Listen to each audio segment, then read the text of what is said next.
वरहा पीडम नटवर वपुः कर्णयो कर्णिकारम बिभ्रदवासः कनक कपिशं वैजयन्तीं च मालाम्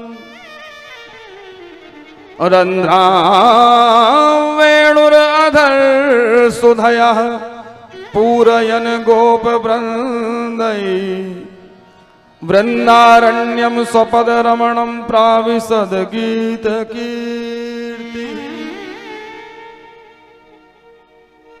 इस श्लोक में भगवान की सुंदर माधुरमयी झांकी का,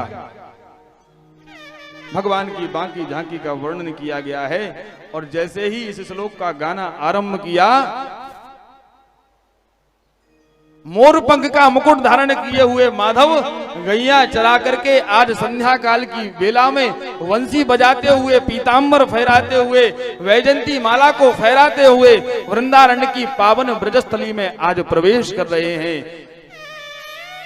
जहां महाराज इस श्लोक के माध्यम से सुखदेव जी महाराज ने भगवान की इस माधुर्यमयी झांकी का दर्शन किया तो ब्रह्म की समाधि खुल गई, नेत्र खुल गए। ओहो, इतनी सुंदर झांकी, इतना सुंदर, ये कौन है जिसकी इतनी सुंदर बाकी झांकी है? तुरंत अपने स्थान पर खड़े हुए भगवान की इस मनमोहक झांकी का चित्रण अपने कानों से सुन करके सुखदेव जी महाराज की ये इच्छा हुई, ऐसे सुंदर व्यक्तित्व से तो मिलना चाहिए, दर्शन करना चाहिए। लेकिन अगले ही क्षण सुखदेव जी महाराज के हृदय में विचार आया कि ये जरूरी तो नहीं कि जिसका स्वरूप इतना सुंदर है, जिसकी झांकी इतनी सुंदर है, उसका स्वभाव भी सुंदर हो। और ये आवश्यक नहीं है, संसार में आपको एक से बढ़कर एक सुंदर लोग देखने को मिल जाएंगे, लेकिन जो व्यक्ति सुंदर हो उसका स्वभाव भी सुंदर हो, ये जरूरी नहीं है। तो सुखदेव जी महाराज तुरंत अपने स्थान पर पुनः बैठ गए।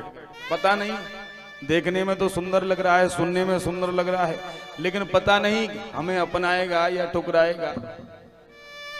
पुनः बैठ गए अपने स्थान पर, फिर ध्यान लगाने लगे।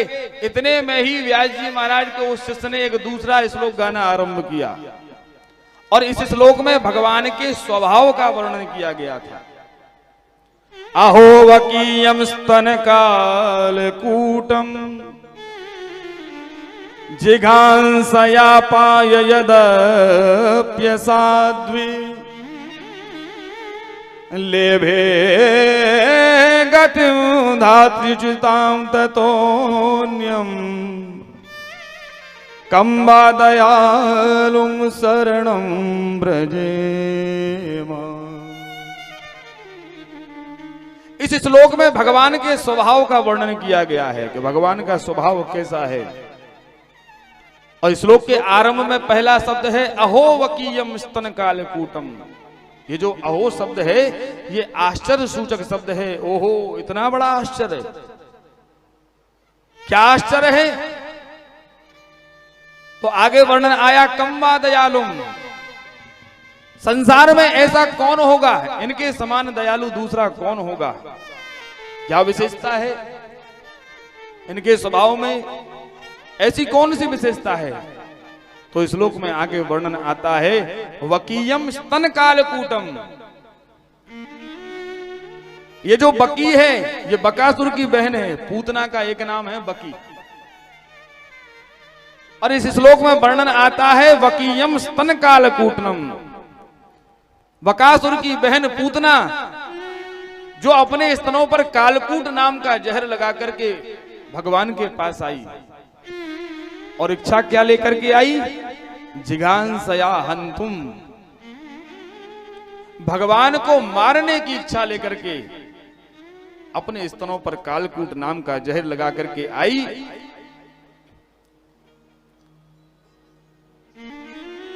सूत जी महाराज कहते हैं सोनकादिक ऋषियों से, ऋषियों हर प्रकार से असाध्वी है, महापापनीय है।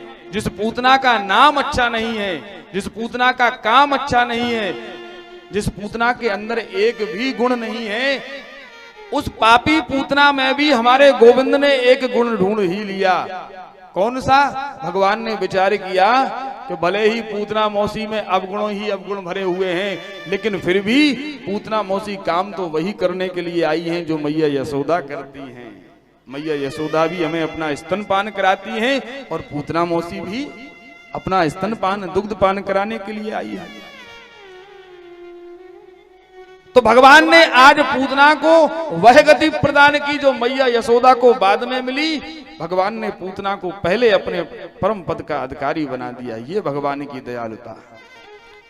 और इस श्लोक के माध्यम से जब भगवान की इस कृपालुता का, भगवान की दयालुता का, भगवान की करुणा वत्सलता का वर्णन इस श्लोक के माध्यम से जब श्री सुखदेव जी महाराज ने सुना तो अब रहा नहीं गया, तुरंत खड़े हो गए, चटपटाने लगे। व्यास जी महाराज के उस शिष्य का हाथ पकड़ लिया, भैया ऐसे 2-4 श्लोक और सुनाओ, बड़ा आनंद आ रहा है। तो व्यास जी महाराज के शिष्य ने कहा कि महाराज हमें तो बस इतने ही आते हैं, अब इससे ज्यादा यदि आपको सुनना है तो आपको हमारे साथ चलना पड़ेगा। आपके पूज्य पिताजी श्री व्यास जी महाराज ने ऐसे 2-4 नहीं, पूरे 18,000 श्लोकों की रचना की है। और यदि आप उन श्लोकों को सुनना चाहते हैं, उनका ज्ञान अर्जित करना चाहते हैं, तो आपको अपने पिताजी के पास चलना पड़ेगा।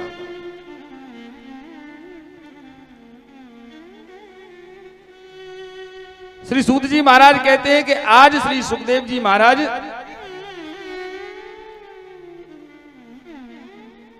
भगवान की दयालुता का वर्णन सुन करके अब रहा नहीं गया। और भगवान का स्वभाव है वास्तव में इतना ही मृदुल है, इतना ही कोमल है।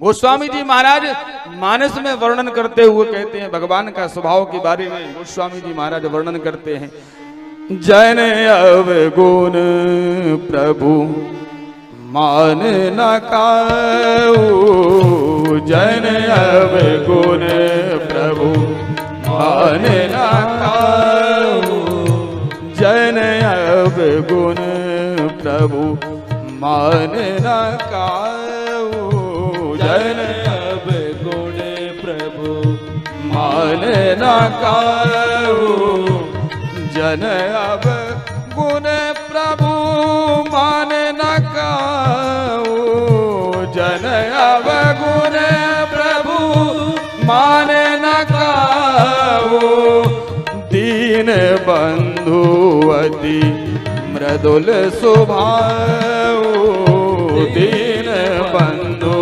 अति मृदुल स्वभाव, जन अवगुण प्रभु मान न काऊ। गोस्वामी जी महाराज मानस में वर्णन करते हैं, जन अवगुण प्रभु मान न काऊ, दीन बंधु अति मृदुल स्वभाव। गोस्वामी जी महाराज ने अति शब्द लगाया कि भगवान का स्वभाव अति मृदुल स्वभाव, मीठे से भी ज्यादा मीठा स्वभाव है भगवान का।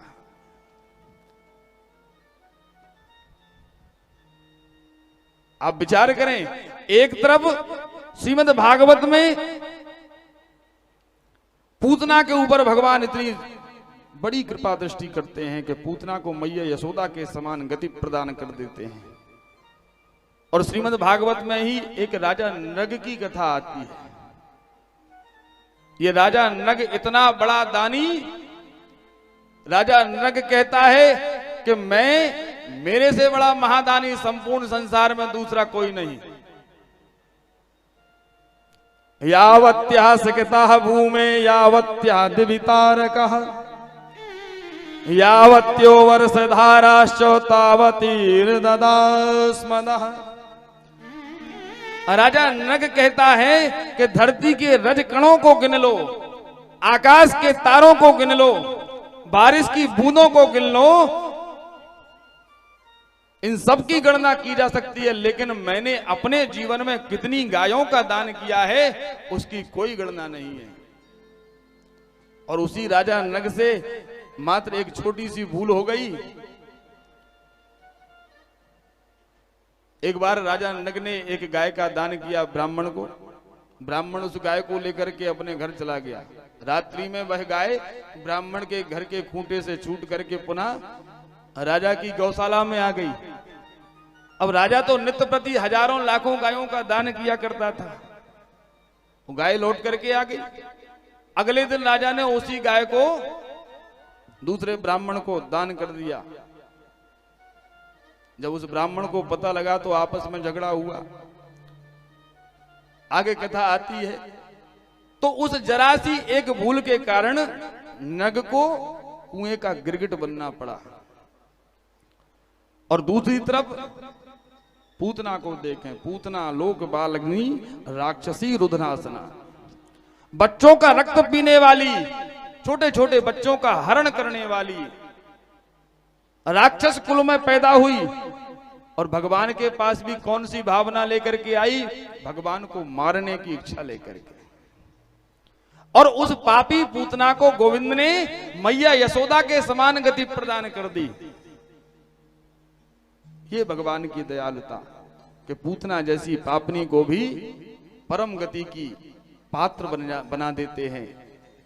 और भगवान की कृपा यदि ना हो तो आप चाहे कितने बड़े साधक बने रहो, कितने भी बड़े भजनानंदी बने रहो, घंटों बैठे बैठे माला घुमाते रहो, यदि उसकी कृपा नहीं है तो आपको फिसलने में भी देर नहीं लगेगी। प्रेम से बोलो राधे राधे। आवाज नहीं अभी कान तक नहीं आई, थोड़ा जोर से बोलो राधे राधे। एक बार और बोलो राधे राधे। हाँ। जीवन में ध्यान रखो कि साधना हम करें, भगवान का भजन करें, भगवान का आराधन करें, लेकिन उस साधना का हमारे अंदर अभिमान जागने ना पावे।